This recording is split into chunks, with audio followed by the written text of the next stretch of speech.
धारणा बनाने में जल्दबाजी क्यों? मृदुला सिन्हा जी की एक काफ़ी रोचक निबंध है। एक छोटे से विषय को लेकर है। हम अक्सर धारणा बनाते हैं दूसरों के बारे में, चाहे वो कोई व्यक्ति हो, हमारा पड़ोसी हो, हमारा कोलीग हो, या फिर किसी परिवार के बारे में, किसी जाति के बारे में हम धारणा बना लेते हैं अक्सर। और हम अपनी धारणा को दूसरों से शेयर भी करते हैं। और मृदुला सिन्हा जी पूछती हैं इस निबंध के द्वारा कि इस प्रकार जल्दबाजी में बनाई गई धारणा क्या सच होती है? उसमें वास्तविकता का अंश भला कितना होता है? ये एक अहम सवाल मृदुला सिन्हा जी इस निबंध के द्वारा पूछती हैं। जाते हैं सीधे निबंध की ओर। किसी व्यक्ति, परिवार अथवा संस्था से एक बार मिलना हुआ और आपने उसके प्रति अपने मन में एक निश्चित धारणा बना ली। इसे अपने ही तक सीमित नहीं रखा, वरन अन्य लोगों के बीच प्रसारित करते रहे। आप किसी व्यक्ति से मिले, परिवार से मिले, या फिर किसी संस्था में गए, किसी इंस्टीट्यूशन में गए, बस एक बार गए, एक बार उस व्यक्ति से मिले और आपने उसके प्रति अपने मन में एक निश्चित धारणा बना ली। आपने अपना एक ओपिनियन बना लिया कि ये व्यक्ति तो ऐसा है, भाई ये इंस्टीट्यूशन तो ऐसा है। आप केवल एक बार मिले उस व्यक्ति से, आप उस इंस्टीट्यूशन में केवल एक बार गए, थोड़ी सी देर के लिए गए, और आपने अपने मन में एक निश्चित धारणा बना ली। और ये धारणा, ये ओपिनियन आप अपने तक ही सीमित नहीं रखे। आपके जो परिचित हैं, आपके मित्र हैं, फ्रेंड्स हैं, उनके बीच भी आपकी ये धारणा प्रसारित करते रहे। प्रसारित करना मतलब आप उन्हें भी अपनी धारणा बताते गए कि देखो वो व्यक्ति ऐसा है, या फिर देखो वो इंस्टीट्यूशन ऐसा है, बकवास है। तो ऐसे आप कहते गए। जैसे उदाहरण के रूप में, वह बहुत कंजूस है, भाई काफ़ी कंजूस है, पैसा निकालता ही नहीं है। देखो राजू मितभाषी है, भाई बोलता ही नहीं है, बहुत कम बोलता है, मितभाषी है, इंट्रोवर्ट है राजू।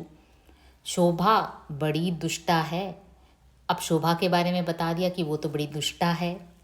वह परिवार ईर्ष्यालु है, देखो वो परिवार है ना, काफ़ी ईर्ष्यालु है, उससे बच कर रहना, उस परिवार से बच कर रहियो। अमुक संस्था बेकार है, अरे वो इंस्टीट्यूशन एकदम फालतू है, बेकार है, वहाँ न जाओ तो अच्छा है। तो ऐसे हम अपना ओपिनियन बनाते हैं और दूसरों के ऊपर भी थोपते जाते हैं। व्यक्ति, परिवार अथवा संस्था के प्रति एक मुलाकात में बनी आपकी राय की पृष्ठभूमि में ही आपके मित्र भी उनसे मिलने लगते हैं। देखिए, आपने किसी व्यक्ति के बारे में या फिर किसी इंस्टीट्यूशन के बारे में अपना कोई ऐसा ओपिनियन बना लिया है, और आप जब उस ओपिनियन को अपने मित्रों की ओर भी प्रसारित करते हैं, तो ये जो मित्र हैं वो भी उसी धारणा को मन में लिए घूमते हैं। वो भी प्रेजुडिस्ड होकर सोचते हैं कि अरे उसने तो कहा था कि वो व्यक्ति ऐसा है, उसने कहा था शोभा बड़ी दुष्टा है, तो उसके मन में भी यही चिंता लगी रहती है। वो भी अपना ओपिनियन क्रिएट कर लेता है आपके ओपिनियन के मुताबिक। उन्हें भी वैसा ही कुछ दिखता है जैसा आपने वर्णन किया था। समाज में ऐसे लोग भी अवश्य हैं जो व्यक्ति अथवा संस्था के प्रति अपने अनुभव के आधार पर धारणा बनाते हैं। अब देखिए, समाज में ऐसे भी लोग हैं जो अपने अनुभव के आधार पर ही धारणा बनाते हैं। उनका जो एक्सपीरियंस है उसी के अनुसार वो धारणा बनाते हैं। समाज में हैं, ऐसे लोग भी हैं, लेकिन अधिकांश लोगों को कहीं इतनी फुर्सत है कि मिलने जुलने वालों के प्रति अपनी अलग धारणा बनाने की पहल करें। लेकिन क्या होता है, ज़्यादातर लोगों में इतनी टाइम नहीं होती है, उनके पास इतना टाइम नहीं होता है, फुर्सत नहीं होती है कि मिलने जुलने वालों के प्रति वे अपना अलग ओपिनियन बनाने में टाइम निकालें, वक्त निकालें। दूसरों से जो सुना उसी भाव भूमि में उस व्यक्ति से मिल लिए। उनका क्या है, जैसे दूसरों ने उस व्यक्ति के बारे में हमारे मन में जो धारणा बिठा दी, बस उसी के मुताबिक उस व्यक्ति से हमारा भी व्यवहार होता है। ये अक्सर होता है, हमारी ज़िंदगी में भी होता है, आपकी ज़िंदगी में भी होता है। किसी के बारे में कह दिया कि वो तो उसका स्वभाव बहुत बुरा है, बच के रहियो, तो हमारे मन में भी ये धारणा बनी रहती है और हम वही ओपिनियन लेकर उस व्यक्ति से बचते बचते रहते हैं। जहाँ तक किसी व्यक्ति के प्रति धारणा बनाने की बात है, आपसे मिलते समय उसके व्यक्तित्व का एक पक्ष ही उजागर होता है। अब मृदुला जी कहती हैं कि जहाँ तक किसी व्यक्ति के प्रति आप जब ओपिनियन बना रहे हों तो एक बात हमेशा ख्याल में रखना चाहिए कि आपसे मिलते समय उस व्यक्ति के व्यक्तित्व का केवल एक पक्ष ही उजागर होता है। जैसे आप फॉर एग्जांपल कहें, आप कोई इंटरव्यू में जा रहे हैं, तो इंटरव्यू बोर्ड में जो बैठा व्यक्ति है वो थोड़े ही आपसे हिल मिलकर बातें करेगा। वो उस समय इंटरव्यू करने वाला व्यक्ति है, तो उतना सीरियसनेस तो उसमें होगा ही। तो यही मृदुला जी कहती हैं कि आपसे मिलते समय उस व्यक्ति के व्यक्तित्व का केवल एक पक्ष ही उजागर होता है। पता नहीं उस वक्त आपकी मनस्थिति कैसी रही हो। आपकी मनस्थिति का बड़ा महत्व है, क्योंकि धारणा आपके मस्तिष्क में अवस्थित होती है। अब उस व्यक्ति से मिलते समय आपका जो मेंटल स्टेट ऑफ माइंड है वो भी काफ़ी अहमियत रखता है।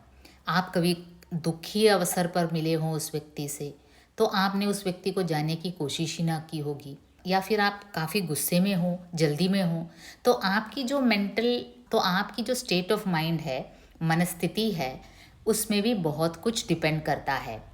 पता नहीं उस वक्त आपकी मनस्थिति कैसी रही हो।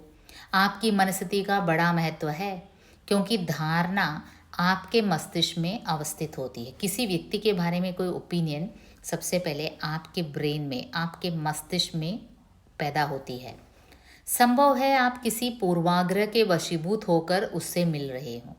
पूर्वाग्रह मतलब प्रेजुडिस्ड होना, पहले से ही एक ओपिनियन बना लेना कि ऐसा होगा, ये व्यक्ति यहाँ से आया है तो ऐसा ही होगा, ये व्यक्ति इस जाति का है तो ऐसा ही होगा, ऐसे एक धारणा बना लेना। संभव है आप किसी पूर्वाग्रह के वशीभूत होकर उससे मिल रहे हों। अब पूर्वाग्रह तो वह रंगीन चश्मा है जिसे पहन लेने पर सामने का दृश्य भी उसी रंग का दिखता है जैसा उस शीशे का रंग होगा। देखिए, रंगीन चश्मा आपको पता है, आप अगर लाल रंग का चश्मा पहनते हैं, रंगीन ग्लास का, तो आप जो भी देखेंगे आपको लाल ही दिखेगा। हरे रंग का पहनेंगे तो हरा दिखेगा। तो पूर्वाग्रह भी उसी तरह का एक चश्मा होता है। आपने मन में एक धारणा बना ली कि देखो, ये जैसे हम कहते हैं कि अमेरिकी लोग ये ऐसे ही होंगे, भाई ऐसे ही हैं, लापरवाह होते हैं, तो ऐसे एक धारणा बना लेते हैं। तो उस चश्मे से वही दिखता है जो पूर्वाग्रह आपने बनाया है। माना कि आप पूर्वाग्रही नहीं रहे हों, पर आपसे मिलते वक्त उस व्यक्ति की मनस्थिति का महत्व तो होगा ही, जिसके वशीभूत उसका विशेष प्रकार का व्यवहार प्रकट हुआ हो। अच्छा, अब चलो मान लें आप कोई पूर्वाग्रह के बिना ही किसी व्यक्ति से मिले हों, आपने मन में कोई प्रेजुडिस नहीं बना रखा हो, कोई ओपिनियन पहले से क्रिएट करके न रखा हो, लेकिन ऐसा भी हो सकता है कि जिस समय आप उस व्यक्ति से मिले तो उसकी मनस्थिति क्या हो। शायद वो आदमी घबराहट में हो, शायद वो डरे हुए अवस्था में हो, उस समय आपकी मुलाकात उससे हुई हो, या फिर वो काफ़ी गुस्से में हो। तो इस प्रकार दो व्यक्तियों के मिलन में दोनों व्यक्तियों की मनस्थिति का इम्पोर्टेंस होता है। आप कभी कभी पूर्वाग्रह से ग्रस्त होते हैं, और पूर्वाग्रह से ग्रस्त होता व्यक्ति उस व्यक्ति की जैसा होता है जो रंगीन चश्मा पहनकर दृश्यों को देखता है। उसे सभी दृश्य रंगीन ही दिखाई देता है। दरअसल मनुष्य का व्यक्तित्व बड़ा ही जटिल है। कहीं वह ज़रूरत से ज़्यादा सरल, कहीं कंजूस, कहीं जिंदा दिल, कहीं मनहूस, कहीं फिजूल खर्च, कहीं कहीं दुष्ट और कहीं सहृदय दिखता है। वास्तव में क्या है, मृदुला जी कहती हैं कि मनुष्य का ये जो पर्सनैलिटी है, व्यक्तित्व है, बड़ा ही जटिल चीज़ है, बड़ा ही कॉम्प्लिकेटेड है।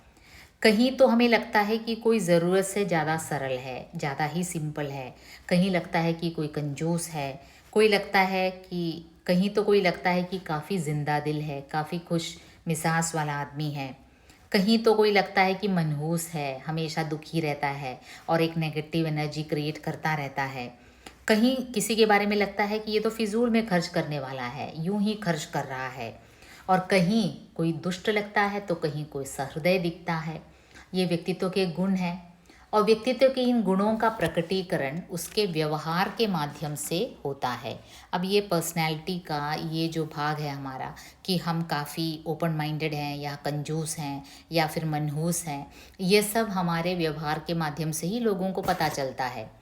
परंतु किसी व्यक्ति का व्यवहार मात्र वैयक्तिक गुणों पर आधारित नहीं होता, अपितु बाहरी परिस्थिति तथा उस व्यक्ति की मनस्थिति के साथ ही मिलने वाले के व्यवहार पर उस व्यक्ति का विशेष व्यवहार निर्भर करता है। अब देखिए, कई बार ऐसा होता है कि ये जो किसी व्यक्ति का व्यवहार होता है मात्र उसके वैयक्तिक गुणों पर आधारित नहीं होता। कई बार आपको लगता है कि आपके पिता या फिर आपके भाई काफ़ी कंजूस हैं, आपके लिए पैसा नहीं खर्च कर रहे हैं, लेकिन वहीं आपके कजिन्स जब आते हैं तो पिता काफ़ी खर्च करने लगते हैं। तो ये डिपेंड करता है, ये जो व्यक्तित्व, ये जो वैयक्तिक गुण है, डिपेंड करता है। कई बार लगता है कि आपकी माँ काफ़ी सीरियस हैं, आपसे काफ़ी सीरियसली बातें कर रही हैं, और कई बार लगता है वो तो काफ़ी सरल मिजाज की हैं, और कई बार आपको लगता है कि जब मौसियाँ आती हैं तो वो काफ़ी खिलकर हंसकर बात कर रही हैं, आपसे तो काफ़ी सीरियस रूप से बात करती हैं। तो ये व्यक्तित्व के अलग अलग पहलू हैं जो बाहरी परिस्थिति और व्यक्ति की जो मनस्थिति दोनों के साथ जो मिलन होता है उसके अनुसार उसके व्यवहार में तब्दीलियां होती रहती हैं। ये व्यवहार पर निर्भर करता है। आपने एक बार उसे क्रोध प्रकट करते देखा और क्रोधी मान बैठे तो यह बहुत बड़ी भ्रांति होगी। देखिए, आपने कभी आपके किसी अध्यापक को गुस्सा होते देख लिया और बस आपने अपने मन में ये धारणा बैठा ली कि ये व्यक्ति तो काफ़ी गुस्सेला है, छात्रों से ऐसी बातें करता है, तो ये आपकी बड़ी भ्रांति हो गई। ये आपके मन का कन्फ्यूजन है, भ्रांति है, ये सच नहीं है। क्योंकि कोई व्यक्ति किसी खास सिचुएशन में गुस्सा हुआ होगा किसी छात्र से, छात्र की उतनी बड़ी गलती भी हुई होगी, लेकिन आपने उस क्रोधित अध्यापक को देखा और अगर आपने अपने मन में धारणा बिठा ली कि ये तो बड़ा क्रोधी है, इससे तो कोई संपर्क न ही रखे तो अच्छा है, और आपने अपनी ये धारणा 10 और लोगों से कह दी कि वो अध्यापक काफ़ी क्रोधी है, गुस्सेला है, तो ये आपकी भ्रांति हुई, ये गलती हुई, ये ठीक नहीं है। मनुष्य व्यवहार का चिंतन मेरी अभिरुचि रही है। अब देखिए, मृदुला सिन्हा जी फिर कहती हैं, ये जो ह्यूमन कैरेक्टर है उसके बारे में चिंतन मनन करना मेरी अभिरुचि रही है। मैं काफ़ी इंटरेस्टेड हूँ ह्यूमन साइकोलॉजी के बारे में खोजबीन करने में। स्त्री पुरुषों के व्यवहार के विभिन्न पहलुओं पर सोचती रही हूँ। मैं कई बार सोचती हूँ, स्त्रियों और पुरुषों के व्यवहार के विभिन्न एंगल से सोचती हूँ, उनके विभिन्न पहलुओं पर विचार करती हूँ। अनुभव के आधार पर मेरा मत बना है कि किसी भी व्यक्ति के प्रति धारणा बनाने में जल्दबाजी नहीं करनी चाहिए। देखो, ये इस निबंध का सार कहा जा सकता है, मूल मंत्र कहा जा सकता है कि किसी भी व्यक्ति के प्रति धारणा बनाने में हमें जल्दबाजी नहीं करनी चाहिए। We shouldn't be in a hurry to make opinion about someone. Okay, बहुत से लोग तो व्यक्ति के व्यवहार पर भी दृष्टिपात नहीं करते, मात्र किसी व्यक्ति को देख कर ही उसके स्वभाव के बारे में एक धारणा बना लेते हैं। अब कई लोग तो ऐसे हैं कि देख कर ही, बस जो बाह्य जो अपीयरेंस है, एक्सटर्नल अपीयरेंस है, उसे देख कर ही अपनी राय बना लेते हैं। परंतु इस प्रकार एक दृष्टि में धारणाएं बना लेना प्रायः उचित नहीं होता। एक दृष्टि में धारणा बना लेना प्रायः उचित नहीं होता। कई बार काफ़ी जेंटलमैनली लगते हैं लेकिन इतना बुरा व्यवहार करता है आदमी, और कई बार एकदम शराबी लगता है लेकिन इतना अच्छा व्यवहार करता है लोगों से। तो देखने मात्र से किसी को जज नहीं किया जा सकता। एक्सटर्नल अपीयरेंस से किसी के बारे में कोई ओपिनियन बनाया नहीं जा सकता। श्रीमान क को देखिए। अब मृदुला जी और आगे कहती हैं कि श्रीमान क को देखिए। क मतलब जैसे हम कहते हैं XYZ किसी के बारे में।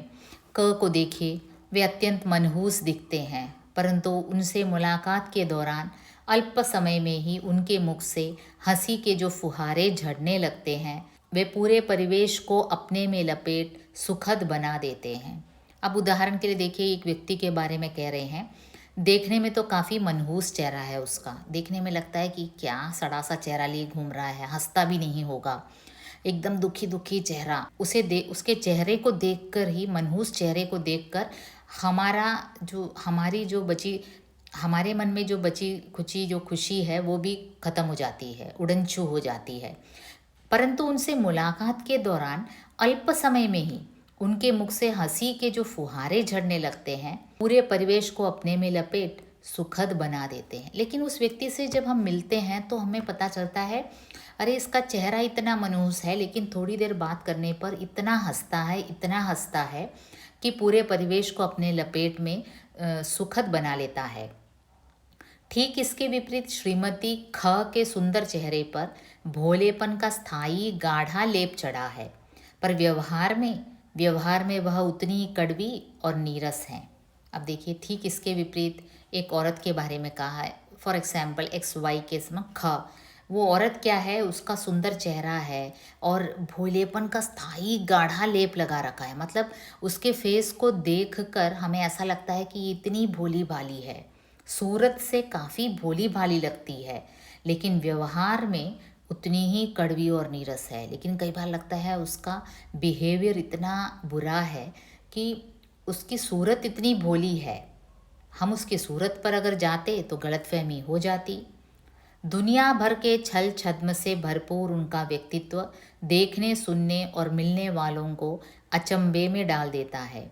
देखिए, जो इस भोली भारी सूरत वाली औरत के चेहरे पर अगर कोई जाता है और उससे दोस्ती कर लेता है और बाद में उसके व्यवहार का पता चलता है, तो लोगों को अचंभे में डाल देता है उसका व्यवहार। जिन व्यक्तियों से आपका 24 घंटे का संपर्क होता है, क्या वे कभी सरल और कभी बहुत छली नहीं लगते? यहाँ तक कि पति पत्नियों के बीच भी धारणाओं की यह आंख मिचौली जीवन पर्यंत चलती रहती है। अब देखिए, किसी से थोड़ी देर के लिए मुलाकात हुई और आपने धारणा बना ली, उसमें सच्चाई भी हो सकती है, गलतफहमी भी हो सकती है। और दूसरी तरफ किसी व्यक्ति को आप 24 घंटे देख रहे हों, जैसे अपने परिवार में अपने पति पत्नी, बच्चों, माता पिता, आप 24 घंटे उनके साथ हों, आपके फ्रेंड्स, कभी वे सरल दिखते हैं तो कभी बहुत छली लगते हैं, कभी तो काफ़ी सरल लगते हैं।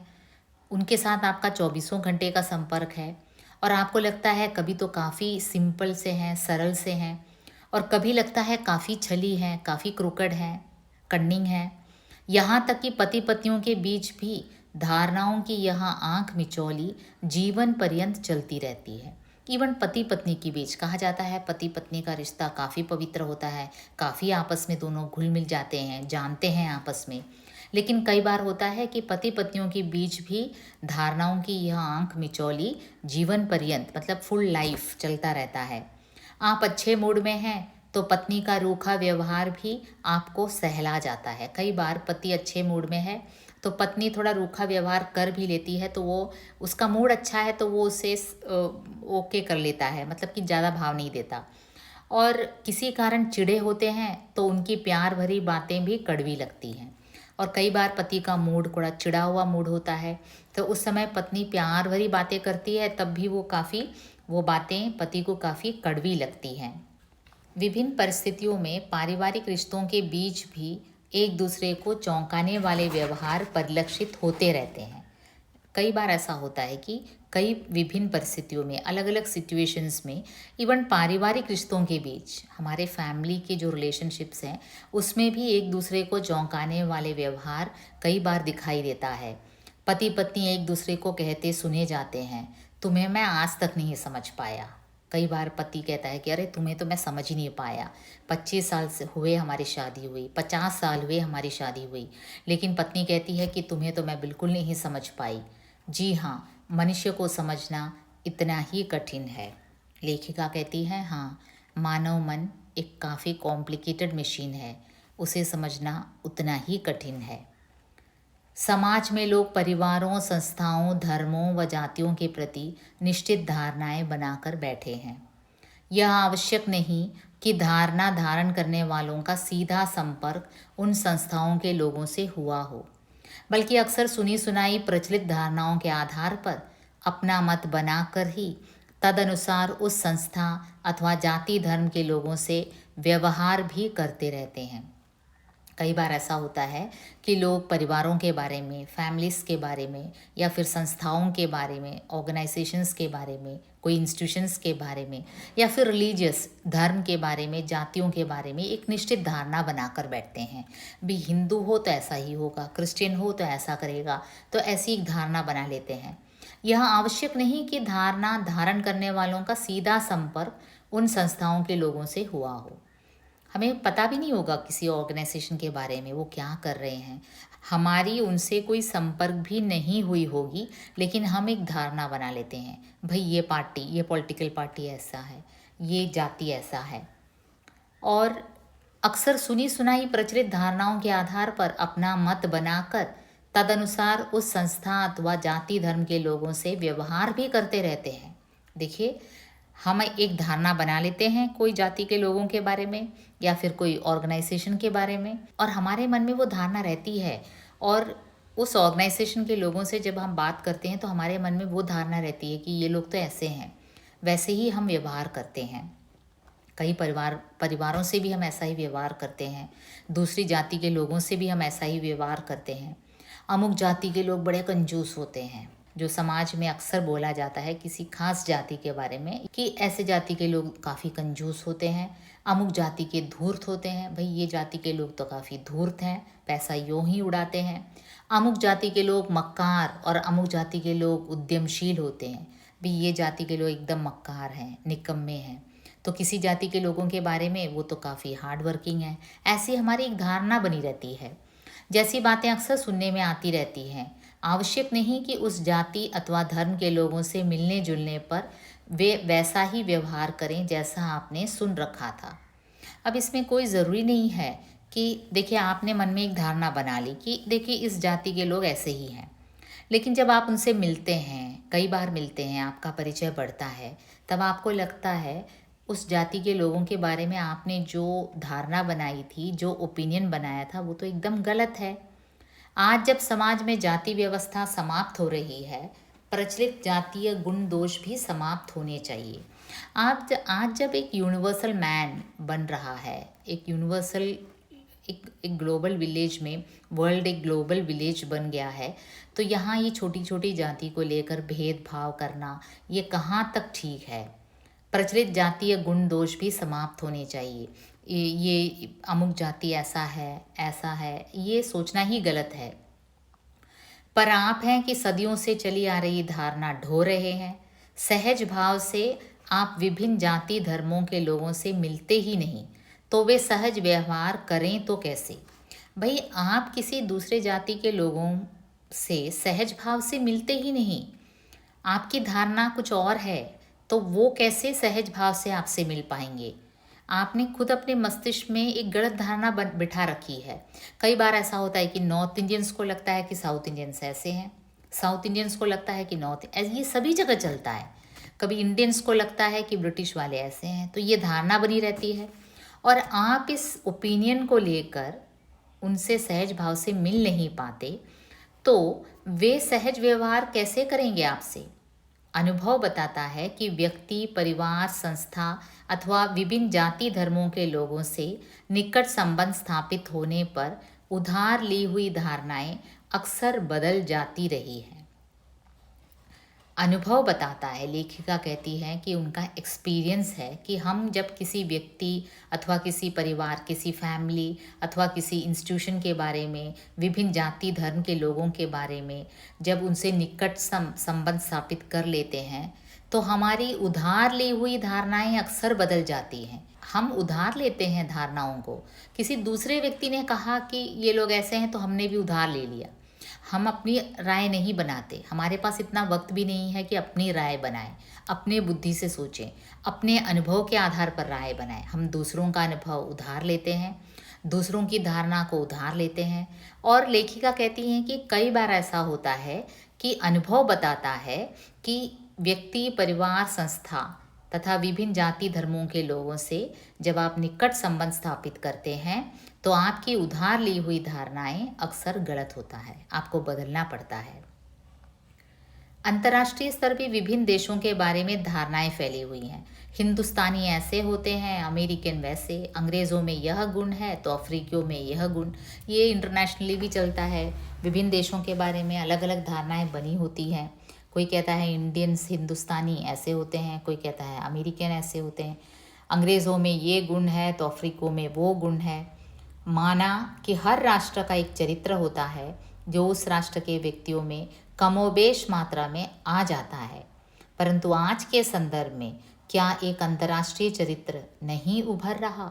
अब देखो एक प्रश्न पूछ रही है, एक सवाल कर रही है लेखिका कि देखिए ये बात सच है कि हर एक राष्ट्र का एक चरित्र होता है। जैसे हमारा इंडिया का लें, इंडिया एक कॉलोनी था ब्रिटेन का, तो इंडिया की मानसिकता में वो कॉलोनाइज्ड का जो मानसिकता है वो हमेशा बनी रहती है, एक इन्फीरियोरिटी कॉम्प्लेक्स बनी रहती है। तो हर एक राष्ट्र में ऐसा है। ब्रिटेन वाले हैं जो कॉलोनाइज़र हैं, उनके मन में एक वो धारणा बनी रहती है, लेकिन वो कमोबेश मात्रा में आ जाता है, मतलब कि काफ़ी कम मात्रा में, थोड़ा बहुत रहता है। इसका ये मतलब नहीं कि आज इसका मतलब ये नहीं कि आज के जो अंतर्राष्ट्रीय जो चरित्र उभर रहा है, देखिए आज के ज़माने में लेखिका कहती हैं कि एक यूनिवर्सल मैन पैदा हो रहा है। क्योंकि आप यहाँ जैसे हम यहाँ भारत में बैठकर कोई वीडियो अपलोड कर रहे हैं तो विश्व के किसी भी भाग में लोग वो देख सकते हैं। वहाँ से कुछ संप्रेषित हो रहा है तो हम देख सकते हैं। तो मीडियम जो कम्युनिकेशन का मीडियम हो या फिर ट्रांसपोर्टेशन का, आप आज यहाँ खड़े हैं तो कल दुबई में खड़े हो सकते हैं, कहीं और खड़े हो सकते हैं। इतनी जल्दी कम्युनिकेशन और ट्रांसपोर्टेशन हो गया है आज के ज़माने में कि इंटरनेशनल बाउंड्रीज एकदम ख़त्म सी हो गई है और व्यक्ति इंटरनेशनल चरित्र बन गया है। तो आप उसे अमेरिकन, अंग्रेज़ी, अफ्रीकी, हिंदुस्तानी कहकर लेबल ही नहीं कर सकते। आप एक यूनिवर्सल मैन को अपने सामने खड़ा पा रहे हैं, एक इंटरनेशनल चरित्र उभर कर आ रहा है। साथ ही पूर्वाग्रह त्याग कर उदारता से विचार करने पर क्या राज्य और राष्ट्र की परिधि त्याग कर सबके सब मानवीय परिधि में नहीं आ जाते? अब देखिए अगर आप अपना पूर्वाग्रह त्यागने को तैयार हैं, आपने जो ओपिनियन बना रखा है, पूर्वाग्रह मतलब जो प्रेजुडिस्ड होकर आपने एक धारणा बना रखी है, उसे अगर आप त्यागने को तैयार हैं और अगर आप उदारता से विचार करें, खुले मन से, ब्रॉड माइंडेडली आप अगर विचार करें, तो राज्य और राष्ट्र की परिधि त्याग कर सबके सब मानवीय परिधि में आ जाते हैं। एक ह्यूमैनिटेरियन बेसिस में आपको व्यक्ति को आंकना चाहिए, न कि अमरीकी है या अफ्रीकी है या फिर हिंदुस्तानी है, ऐसा नहीं आंकना चाहिए। आपको मानवीय परिधि में आंकना चाहिए व्यक्ति को, और तब जाकर उसके बारे में अपनी धारणा अपने अनुभव के अनुसार बनाना चाहिए। आपको दूसरों की धारणा उधार नहीं लेना चाहिए और धारणाएं बनाने में जल्दबाजी भी नहीं करनी चाहिए। ऐसी स्थिति में किसी पड़ोसी अथवा सहयोगी से एक ही मुलाकात अथवा उधार ली हुई मान्यता के आधार पर अपनी एक निश्चित धारणा बनाना कहाँ तक न्याय संगत होगा? अब देखिए आप अपने पड़ोसी के बारे में अथवा अपने कोलीग के बारे में, अपने सहयोगी के बारे में एक मुलाकात अथवा उधार ली हुई मान्यता मतलब किसी और ने आपको कहा कि देखो वो व्यक्ति ऐसा है, उससे बचकर रहना। तो ये उधार ली हुई जो आपकी धारणा है, जो मान्यता है, उससे उसके आधार पर अपनी एक निश्चित धारणा बनाना कहाँ तक न्याय संगत होगा? ये बिल्कुल न्याय संगत नहीं होगा, इसमें जस्टिस नहीं होगा। क्योंकि आपके अपने अनुभव के अनुसार आपको अपनी धारणा बनाना है किसी के बारे में। विभिन्न लोगों को पश्चाताप करते सुना जाता है, मैं अमुक व्यक्ति से बहुत दिनों तक कटता रहा, किसी ने कह दिया था कि वह बड़ा दुष्ट है। देखिए ऐसे लोगों को पश्चाताप करते हुए लेखिका ने कई बार सुन रखा है, हम भी सुनते हैं, आप भी सुनते हैं कि ऐसे कहते हैं लोग, देखिए मैं अमुक व्यक्ति से बहुत दिनों तक कटता रहा। अमुक व्यक्ति मतलब सो एंड सो, मैं सो एंड सो व्यक्ति से, कोई भी हो सकता है, स्त्री पुरुष कोई भी हो सकता है, मैं सो एंड सो व्यक्ति से बहुत दिनों तक कटता रहा, किसी ने कह दिया था कि वह बड़ा दुष्ट है। देखो मुझे किसी ने कहा कि वो बड़ा दुष्ट आदमी है तो मैं उससे कटता रहा, कटता मीन्स उससे बचता रहा, उससे बात नहीं करता था। अब जब मिला तो पाया कि वह तो बड़ा ही सरल, सहृदय और मिलनसार है। लेकिन अब जब उससे मुलाकात हुई, उसे जानने की कोशिश की, उसे पहचान पाया, तब मुझे लगा अरे ये तो बड़ा सरल, सहृदय और मिलनसार है, इसमें कोई दुष्टता नज़र नहीं आ रही। मैं राजनीति में उतरे लोगों से मिलता नहीं था, मेरी धारणा थी कि वे बड़े धूर्त, चालाक और खुदगर्ज होते हैं। मैं पॉलिटिशियन से कभी मिलता नहीं था क्योंकि मेरे मन में एक धारणा थी, एक गलत धारणा थी कि ये जो पॉलिटिशियंस हैं काफ़ी कपटी होते हैं, चालाक होते हैं, धूर्त होते हैं, खुदगर्ज होते हैं। खुदगर्ज मीन्स स्वार्थी होते हैं, सेल्फिश होते हैं, खुद अपनी चीज़ के बारे में ही सोचते हैं। पॉलिटिशियंस के बारे में अक्सर ये धारणा बनी रहती है। इधर कई राजनीतिज्ञों से मिला हूँ तो वे मेरी धारणा के बिल्कुल विपरीत उतरे। अब हाल ही में मैं कई पॉलिटिशियन से संपर्क हुआ मेरा, जानना हुआ, उनका पहचानना हुआ। तब मुझे पता चला कि मेरी धारणा तो बिल्कुल गलत था, वे मेरी धारणा के बिल्कुल विपरीत ठहरे। ठीक उसी प्रकार फिल्म इंडस्ट्री में जो होते हैं उनके बारे में भी लोग एक धारणा बना लेते हैं कि ये तो ऐसे ही होंगे। तो लेकिन जब आप उनसे बातें करते हैं, उनसे मिलते हैं, तो नहीं, ये तो हमारी धारणा हमको बदलनी पड़ती है। तो ये सभी जगह होता है। अमुक जाति के लोगों से मैं दूर ही रहता था। मिलने जुलने पर लगा कि किसी कारण से बनी मेरी धारणा गलत थी। उसी प्रकार सो एंड सो जाति विशेष के आधार पर हम जाति विशेष के आधार पर हम कई लोगों से कट कर रहते हैं, उनसे ज़्यादा संपर्क नहीं रखते। क्यों?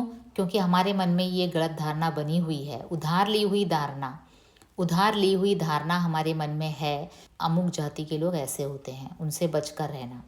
लेकिन मिलने जुलने पर क्या होता है, लगता है कि किसी कारण से मेरी बनी धारणा गलत थी।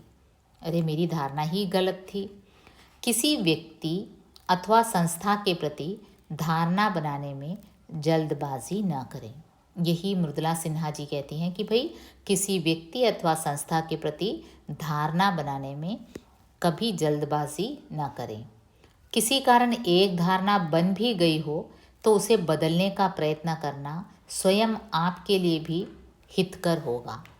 अब देखिए, आपके मन में अगर किसी कारणवश किसी जाति के प्रति, किसी व्यक्ति के प्रति, किसी संस्था के प्रति, किसी परिवार के प्रति कोई धारणा बन भी गई हो तो उसे बदलने का प्रयत्न आपको करना चाहिए। ऐसे करने से स्वयं आपके लिए हितकर होगा। हितकर means it will be good for you. आप बेकार में दूसरों के बारे में गलत धारणा न बनाएं, अनुभव के आधार पर धारणा बनाएं। और अगर आपके मन में कोई गलत धारणा बन गई हो पहले से, तो आपके लिए यही अच्छा होगा कि आप उस धारणा को बदलने की कोशिश करें। तो ये थी मृदुला सिन्हा जी की निबंध धारणा बनाने में जल्दबाजी क्यों। आप समझ गए होंगे निबंध का सार क्या है। मृदुला सिन्हा वास्तव में काफ़ी परिचित नाम है। एक शिक्षिका, लेखिका से लेकर गोवा के गवर्नर पद तक पहुंचने वाली हैं मृदुला सिन्हा। अपने समर्पण, जज्बे और मेहनत के लिए याद की जाती हैं। बिहार की हैं, मुजफ्फरपुर की हैं, और बिहार में doctor SK Sinha women's college Motihari में लेक्चर के पद पर रही। उसके बाद मुजफ्फरपुर में ही भारतीय शिशु मंदिर में प्रिंसिपल का कार्यभार संभाला, और प्रशासनिक पदें तो अनेकों संभाली उन्होंने। जो एडमिनिस्ट्रेटिव पोस्ट थे, देखो ये आप देख सकते हैं। और उनके पॉलिटिकल करियर की लिस्ट वाकई काफ़ी लंबी है, आप देख ही रहे हैं। उनका साहित्यिक योगदान भी कुछ कम नहीं है। मृदुला सिन्हा को अगर भारतीय मूल्यों की प्रखर वक्ता कहा जाए तो कोई अतिशयोक्ति न होगी। आशा करती हूँ आप निबंध को समझ गए होंगे। जुड़े रहिए, अगले अपलोडिंग में फिर मुलाकात होगी। धन्यवाद।